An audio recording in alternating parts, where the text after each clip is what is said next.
At this intersection in northwest Jacksonville, a memorial sign still hangs. A tragic reminder of a 13-year-old boy. Prince Holland. Jacksonville's youngest known victim of violence this year. Stephen Lackey.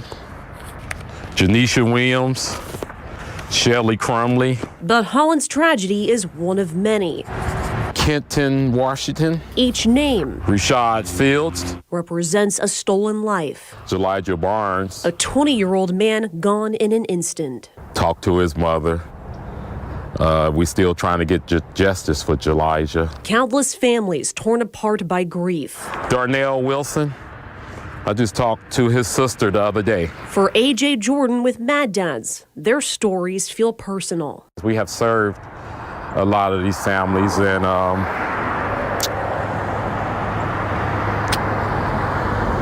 we want answers for our community.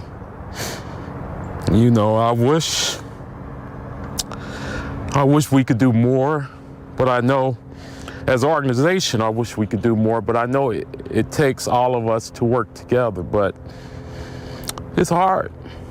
Heartbreak that transcends generations. We losing fathers and mothers, and their children are being raised without their father, without their mother, and it's just not right.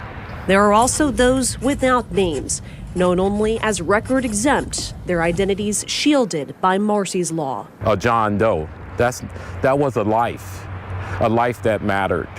According to family, 21-year-old Kayvon Follow was shot and killed just feet away from where this Crime Stopper sign is posted in the ground. One person told me off camera they heard a single gunshot before 7 a.m. Police say dispatch got a 911 call at 7:15 a.m. after a person was walking to work and saw Follow lying on the ground. He loved to play football, loved sports, and playing with the little kids in the neighborhood. By phone, Kevin Follow confirmed his son, Kayvon Follow, was the man found dead. Follow hopes whoever killed his son is arrested. This video posted on social media shows what appears to be a man spitting. Gerard Adams. And urinating. Dun, dun, dun. Dun, dun, dun. And caking decorations. You all this off of Gerard Adams' grave. I closed myself up in the house since his death. My family haven't been the same day. That hurts. Tonight, a growing memorial to the little girl caught in the crossfire of a deadly shootout. As family members make funeral plans for Kiara Addison, 3 more people have been charged in connection with the shootout that led to her death. We thankful and we appreciate everything that JSO is doing to capture every last one of them. Prince Holland and several others were on their way home from football tryouts when police say Garrard shot at the car they were in. Holland died. An 11-year-old and their football coach, Jalen Burrows, were also shot. Burrows was shot 10 times while trying to shield the other kids in the car. Sheriff Waters says the shooting was targeted and had this stern warning. If you continue to choose violence, you will be stopped. We won't quit, we won't tire, and we won't relent. Yeah, that victim I spoke with lives here on Frieden Drive here. This is going to be near Knight Drive. He, along with other witnesses I spoke with, said this all started as a lover's quarrel between the shooter and the shooter's pregnant ex-girlfriend and her current boyfriend, an argument that escalated to gunfire. Now, 70-year-old Edward Thompson is one of 3 people who was injured. He took a bullet to his jaw. Thompson says the second gunshot victim was hit 3 times and is now in the hospital fighting for his life. We also learned the pregnant woman who was taken to the hospital suffered a gunshot wound to the stomach. There is no word on her condition or the condition of her baby. Thompson and other witnesses tell News4Jax that after the pregnant woman's angry ex-boyfriend left the house, he began shooting through the window. Thompson said no one inside the house expected this gunfire. We were just standing here talking, and all of a sudden 5 shots rang through the kitchen window. The first one hit me, the second one and the third one hit his girlfriend and Mr. Charles, and This whole place was full of blood. What did the doctors tell you in terms of how lucky you are? That I was lucky to be alive. It's been 3 weeks since this young man, Rashad Fields, was killed just hours after his high school graduation. His family is not giving up on getting justice. They don't want you to forget about him. They know YBZ. We know Adrian. You know, Adrian wasn't that type of child. Adrian McKenzie was killed in a triple shooting last week. His mom, Stephanie Robinson, says she got a phone call telling her Adrian had been shot.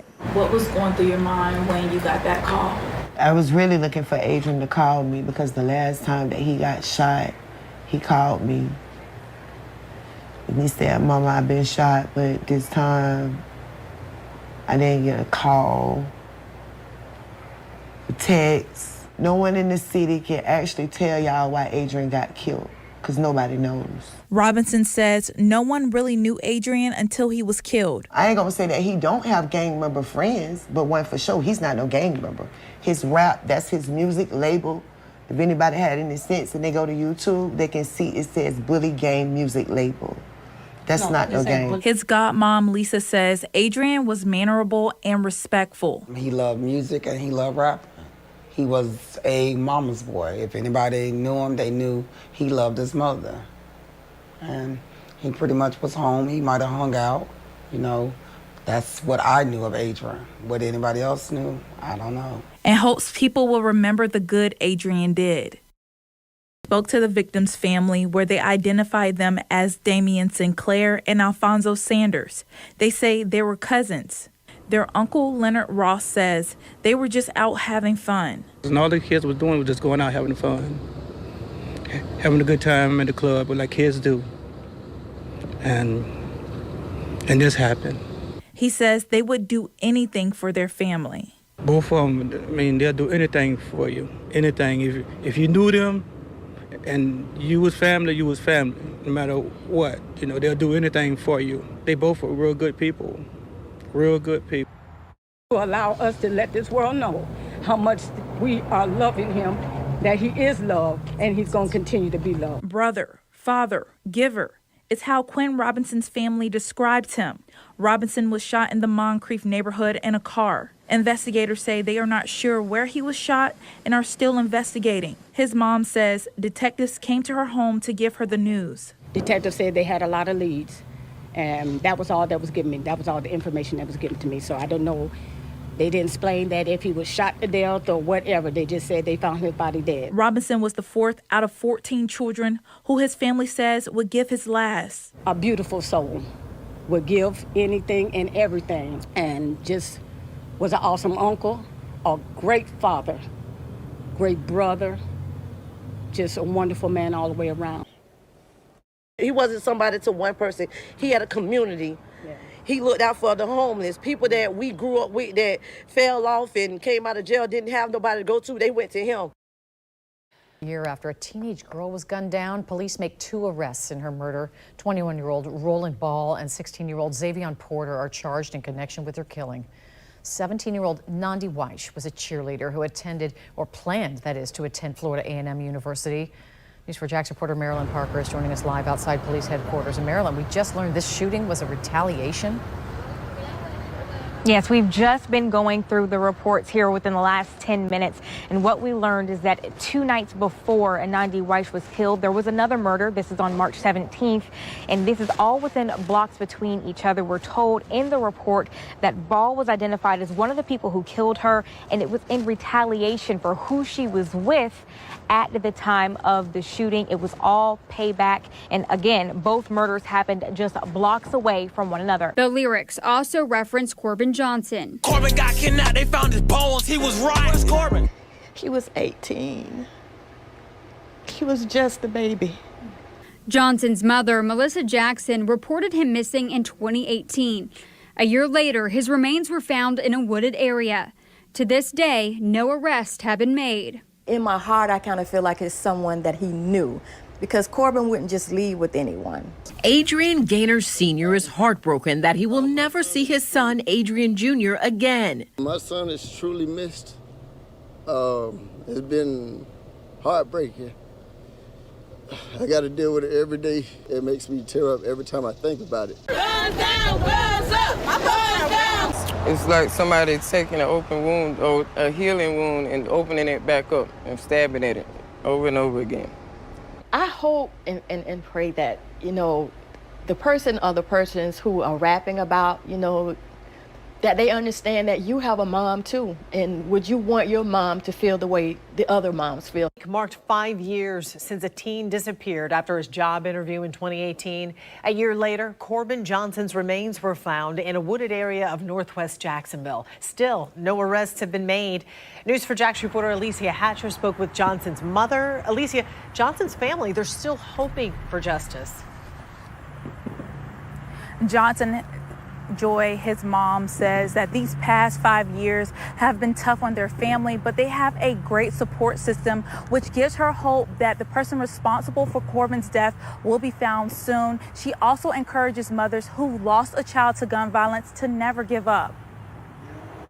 I have my minutes, my hours, my seconds, you know what I mean?